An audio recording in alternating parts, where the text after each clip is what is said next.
पशुओं में होने वाला एक बीमारी एचएस, इसे कई नामों से जानते हैं, जैसे गलघोटू, अखारिया या डकहा।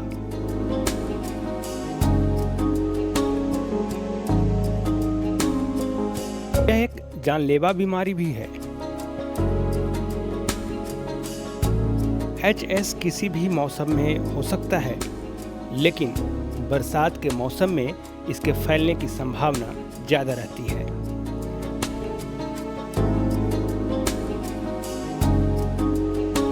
क्योंकि इस मौसम में आर्द्रता या नमी ज़्यादा पाई जाती है।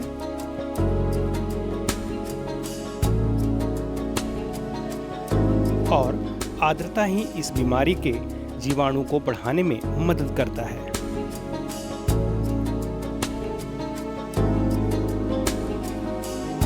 ये रोग किसी भी पशु को लग सकता है, लेकिन खास तौर पर ये गाय या भैंस जाति के पशु को ज्यादा प्रभावित करते हैं।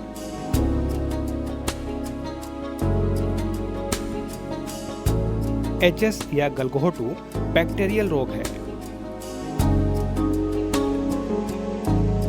जो कि अक्सर कम उम्र के पशुओं में होने का खतरा ज्यादा रहता है।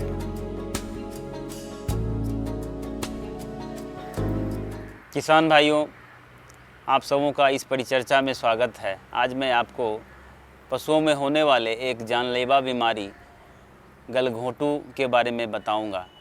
गलघोटू को एचएस के नाम से भी पुकारा जाता है। यह गाय एवं भैंस में होने वाला एक जानलेवा बीमारी है।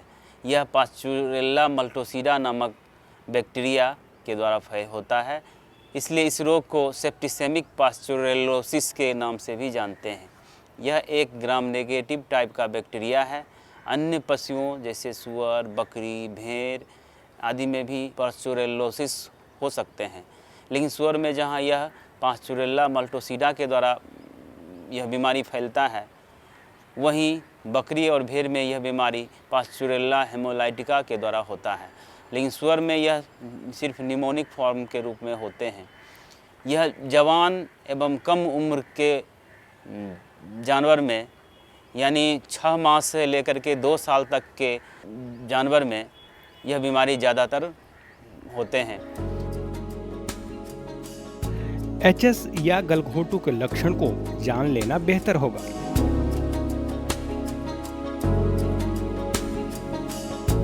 ताकि इसे पहचान कर पशु को सही समय पर इलाज कराया जा सके। इस रोग के हो जाने से पशु को अधिक तापमान के साथ बुखार हो जाता है, और आप देखेंगे कि रोगी पशु के मुंह से लार निकलता है, आंख से आंसू भी निकलते रहते हैं। रोगी पशु का पेट फूल जाता है, गले में सूजन हो जाती है। पशु जब सांस लेता है तो घरघराहट की आवाज आती रहती है। पशु नाक के बदले मुंह से सांस लेने लगता है। साथ ही निमोनिया के लक्षण प्रतीत होने लगते हैं।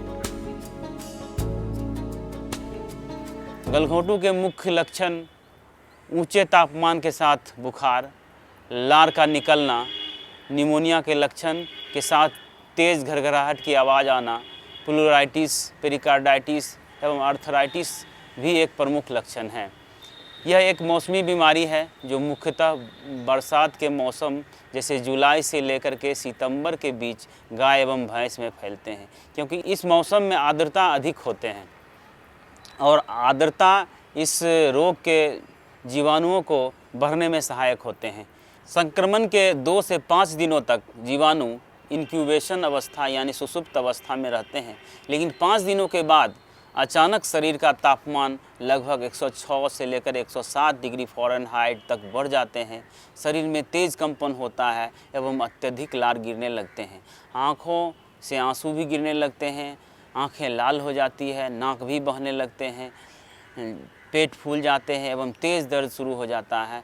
मुंह के म्यूकोसा में छोटे छोटे लाल धब्बे बनने लगते हैं, जो एक तरह के हेमरेज का निशानी है।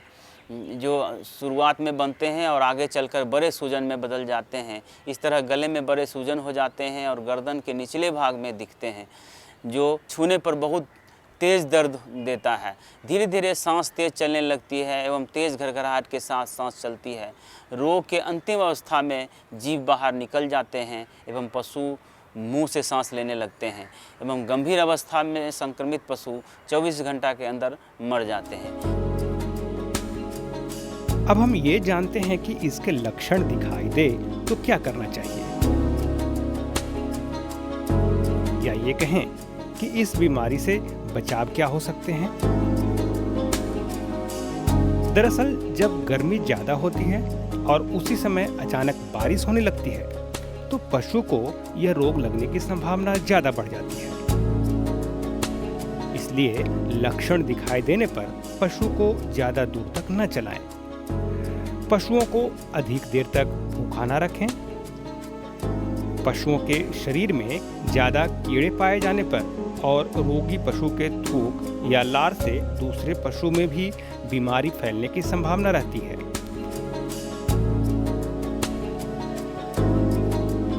इसलिए किसान भाई स्वस्थ पशु को इस रोग से ग्रसित पशु के संपर्क में न रहने दें।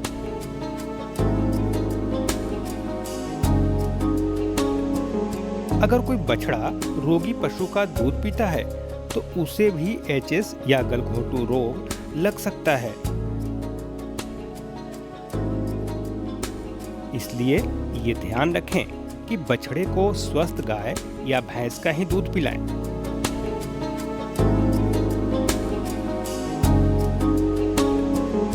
साथ ही साथ पशुशाला को साफ रखें और अपने पशु के साफ सफाई पर विशेष ध्यान दें।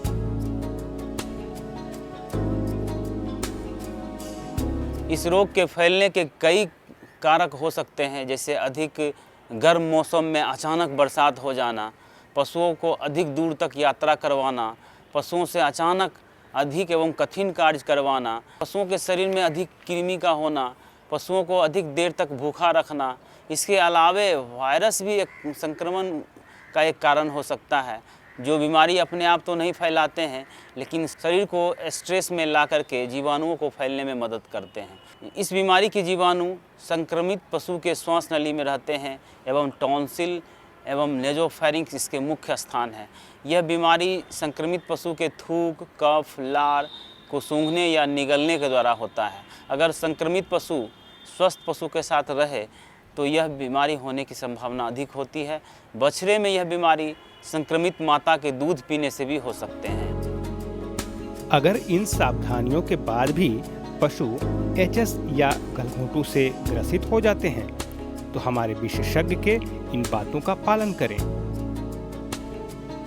गलघोटू रोग का इलाज शुरुआत अवस्था में अधिक प्रभावी होता है। इसका मुख्य दवा हम लोग प्रयोग करते हैं वो सल्फाडाइमिडीन के नाम से जाने जाते हैं और इसी का उपयोग बहुतायत रूप में किया जाता है और ये बहुत ही अत्यधिक प्रभावी दवा है। यह दवा 130 से 150 मिलीग्राम पर केजी बॉडी वेट के अनुसार 3 से 5 दिनों तक मांस में सुई के द्वारा सिरा में चढ़ाकर या खिलाकर प्रयोग किया जाता है। इसके अलावा अन्य ब्रॉड स्पेक्ट्रम एंटीबायोटिक दवा का भी उपयोग किया जा सकता है। बी कम्प्लेक्स साथ में कॉर्टिकोस्टेरॉयड, एंटी एलर्जिक के साथ साथ बुखार कम करने की दवा का उपयोग बहुत ही लाभदायक है। आजकल सरकार के द्वारा इस रोग के बचाव के लिए टीकाकरण का कार्यक्रम भी चलाया जाता है, जिसमें एचएस वैक्सीन 3 ml चमड़े में बड़े जानवर में गाय एवं भैंस में दिया जाता है एवं छोटे जानवर में 2 ml चमड़े में लगाया जाता है। किसान भाइयों, अपने पशुओं को गलघोटू रोग से बचाव के लिए इस रोग का टीका अवश्य लगवाएं। टीका लगवाने में कोई तरह का कोताही न करें एवं साफ चारे एवं पानी की व्यवस्था करें एवं जानवर को साफ सुथरे जगहों पर रखें एवं अपने स्वस्थ पशुओं को संक्रमित पशुओं के संपर्क में आने से बचाएं, तो आपका बचाव संपूर्ण रूप से हो सकता है। तो किसान भाइयों, आपने जाना एचएस यानी गलघोटू रोग के बारे में। ये रोग जानलेवा तो है ही, लेकिन आप सावधानियां बरतते रहें तो अपने पशु को इस रोग से बचा सकते हैं। इसलिए ज़रूरत है तो बस इसके लक्षण के बारे में जानने की और अपने पशु के प्रति हमेशा सचेत रहने की।